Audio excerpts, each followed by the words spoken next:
When your sales are down, avoid the temptation to start cutting. Go the opposite direction and instead take massive action.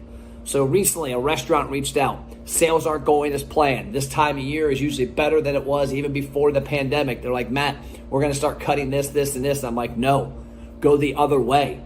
When you retreat, your sales are going to keep retreating. When you attack and take massive action, your sales are going to go up. And I've seen this over and over and over. Businesses think that when things aren't going as planned, that's the way to do it. That's because a lot of restaurateurs and entrepreneurs aren't from the sales and marketing mindset that I'm from. That's exactly the opposite of what I would do. And I have a story for you. 2007, July 4th. July 4th was always a holiday, and I didn't know it until this year that has happened, 2007, was always a holiday that pushed people over the hump to buy a new boat, get one for the first time ever, upgrade, all that good stuff. Well, on this year, I'm sitting there on a Sunday looking back, and what was traditionally the first week of the month that blew up our whole summer and did unbelievable was dismal. I think we were under 100 grand in sales. We were supposed to be at 400 grand in sales. And I'm like, man, what happened? I looked, and what I came to realize was that July 4th was on a Wednesday. That didn't mean a whole lot to me. But when I started doing some research and asking around, nobody was off. When it was on a Wednesday, it was no more a long weekend.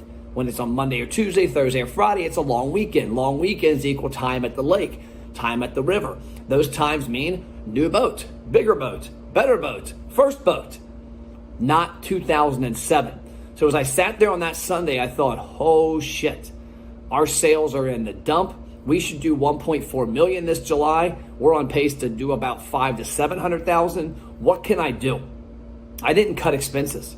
I didn't cut payroll. I didn't cut advertising. I didn't cut our efforts. I rallied the team and said, we're going to do a couple things. Number one, we're initiating what I call cold call nights. And our sales staff was like, I'm not doing that. That's dumb. It won't work.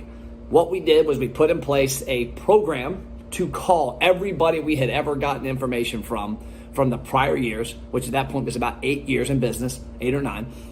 And we called them. Had a conversation with them. It wasn't salesy. It was literally calling up to check on them. How's the boat? How's the camper? Hey, what'd you ever get? Guess what happened? Our sales went through the roof. Now, there were some tricks of trades in there. I had to convince my sales staff this was something they had never done, that it was going to work.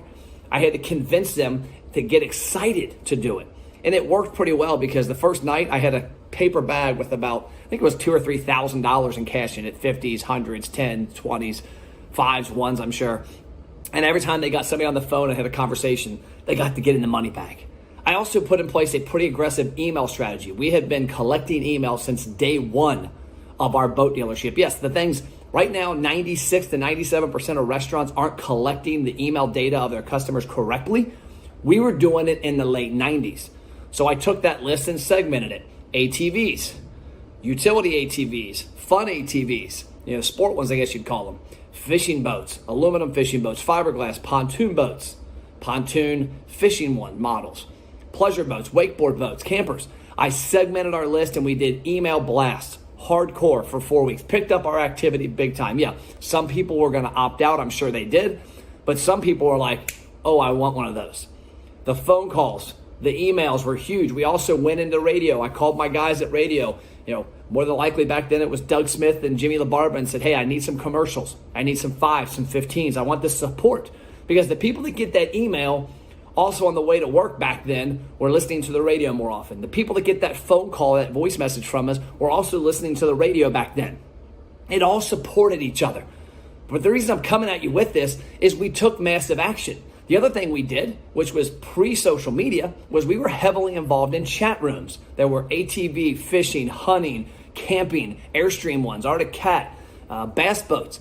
I got my team together and said, hey, without a hardcore salesy attitude, get in these and make more conversations. Have 100 times more conversations each day than you would have without this issue. They did. Guess what? We ended up doing $1.4 million plus that month. I remember that month like it was yesterday, because I remember sitting there with my dad and brother and saying, holy shit, what do we do? If you're a restaurant right now, sitting there thinking, or any business, thinking, oh crap, what's happening with our sales? You have to look at what's out there. 2022 It is cake to get activity. Facebook, when we had 2007 this issue, there was no Facebook. There was no LinkedIn. There wasn't, at least that I know of, YouTube back then in this manner. Maybe it was there. I don't remember. We weren't using it. There wasn't Twitter. There wasn't Instagram. There wasn't TikTok, Snapchat, Pinterest. Email was there, but not many people were using it. So email's huge. And then texting. These are all things you can be doing to get massive action. So this restaurant owner, I'm actually going to reach out to him again this week and say, hey, here's what I think you should do a little different. One, you're keeping what we're doing going. Number two, instead of posting once a day on Facebook, post 5 times a day. Instead of not posting on Instagram, post 5 times a day. Instead of not doing video, get on video, get your phone on a tripod. Hell, I'm on vacation a week that I told myself no work, which always happens, and then this happened. And I hopped on here. Get on video, do a quick video, introduce your staff, introduce the menu items, introduce the new beer, talk about how a product is made, talk about something fun in your business. Get people excited, get them connecting with you. But for God's sake, do not cut, do not stop. Look at what you did the past 45 days and do 10 times more of it. If you did 5 videos the last 45 days, do 50. If you did 30 Facebook posts, do 300. Had to do the math. If you did 30 Instagram posts, do 300. If you did, 5 emails, do 50. There's ways you can do things. It comes down to activity. It comes down to doing more. If you take massive action, I can promise you, people will eat at your restaurant more often. The problem is, it's a competitive environment. Algorithms on Facebook and Instagram squash your reach. You need to take the actions that keep those things happening. There is no cost to hop into your email program right now and do an email every day. And you might say, people might opt out. Okay, well, find a way to segment it. Email the people yesterday who didn't open, or today the people didn't open email yesterday.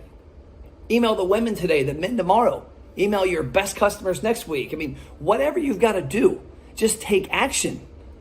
And if I was you, I'd be looking at these items. Number one, make sure your website is up to date. Make sure it's current, it's vibrant, it's not 1980s. You can get on Upwork.com and for $500 to $1,000, massively improve your website in about 2 days.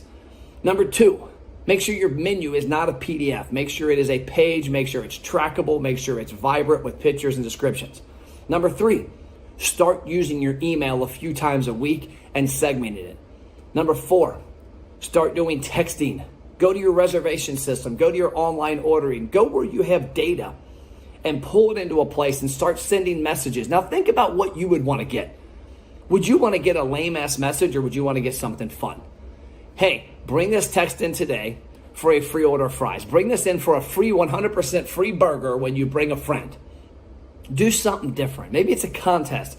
Click this link to go to Facebook and guess how many avocados are in the picture. It's a giant bowl of avocados. Do something different. So after text, I would go video. Take the little device that you're probably watching this on, that you carry around the everywhere, that you're tethered to. Put it on a little tripod and tell some stories. Talk about your business. Talk about your team. Talk about your food. Have your team do some of these. And I would put those on Facebook, TikTok, and Instagram and Facebook. And if it's a longer form or even a short, do it on YouTube. The next, I would get active on LinkedIn. And then on top of all that, obviously with the videos, you're going to be active on Facebook, TikTok, and Instagram. But if you think about that, if today you look at it and say, okay, sales suck, it's April 11th or 12th, whatever it is, and I'm going to go for the next 60 days on a sprint where every day I do an email to somebody, a text to somebody. You know what? Here's a novel idea. What else does a phone number that you can text have the ability to do? A phone call.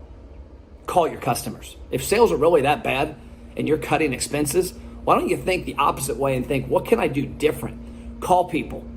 Matt, it's Matt from Matt's Barbecue. Hey, brother, what's going on? I'm just calling some of our customers to say happy spring, happy summer, happy birthday. Find a valid business reason to reach out to people. The problem is you're living in the red ocean with your marketing and your mindset. Your mindset of a red ocean means you're doing what everybody else does. Everybody else does the same bullshit social media posts, the same crappy emails, and they also have the same tactic when sales are bad. They cut. get in the blue ocean. The blue ocean is blue because there's not blood in the water. And if you haven't read that book, Google it and find it. It talks about the red ocean and blue ocean, a way of thinking when running your business. The blue ocean is blue and calm in this case because there's nobody else playing in it. The minute you start doing things differently, the minute you start taking massive action versus massive cuts, you will benefit in a huge, huge, huge way.